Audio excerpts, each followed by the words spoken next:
Mayong odto kanatong tanan. This desire for greatness is somehow embedded in our human nature. Maybe perhaps we just differ we just differ in degrees of how we express this kind of desire for greatness in one way or another. Maybe for some, they will just try to boast themselves, their accomplishment, and brag about what they have in order for them to be great according to the eyes of others. Or siguro na maingon, mas daghan kog followers nimo, 1 million, no? Sa ato pa, mas labaw ko nimo. Or maybe perhaps with the possessions that we have, or even for those who have the latest of the gadgets could find themselves to be at edge from others. And therefore, we are confronted with this very human tendency, this very human attitude. Kung kinsay pinaka, kung kinsay mas daghan, mas sikat, o mas gamhanan. And yet, this kind of a human tendency has also been present in the attitude of the disciples. They were also confronted with this very human tendency of who is the greatest among themselves.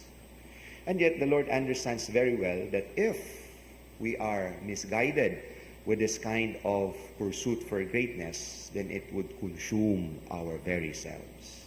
It would somehow destroy us. For indeed, the pursuit for self-gratification and greatness is self-destructive by nature. And that is why Jesus presents a different standard for greatness.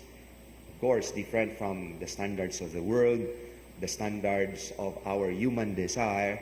And here, greatness, according to Jesus, is equated to littleness. And that is why in the gospel, he presents to them a little child, insignificant, without ranking in the society, without any value at all. Bata nga powerless, bata nga insignificant, bata nga mas nanginahanglan og mga dagko for their existence, for their survival. But what about this figure of a little child? Jesus uses this figure in order to portray that kind of virtue that would render a person great in the eyes of the Lord, not necessarily in the eyes of the world, but the eyes of the Lord. When we want to be great, then we have to be little. And that means we inculcate in our hearts and embrace that kind of total dependence on God and not depending so much of who we are, of what we have, of what we possess. And that is why to be little is to acknowledge of our total dependence on God Himself and Him alone.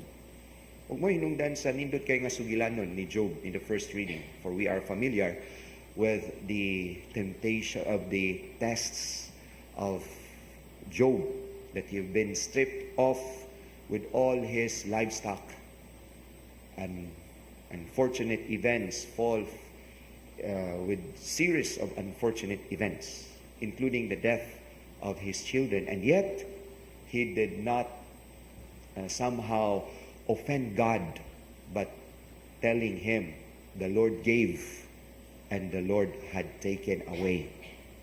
Blessed be the name of the Lord.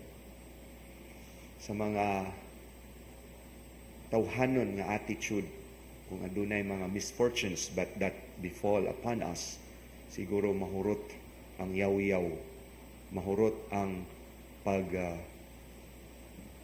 telling our anguish against the Lord, no? Mahurot ang ato ang mga pamuyboy sa Ginoo. And yet here, the attitude of Job points us exactly of what it means to be dependent to the Lord, to be little, to be like a child, to be like a childlike in all our aspects, in order for us to be great in the eyes of God. For greatness, according to the Lord, is to depend everything upon Him. His love is more than enough.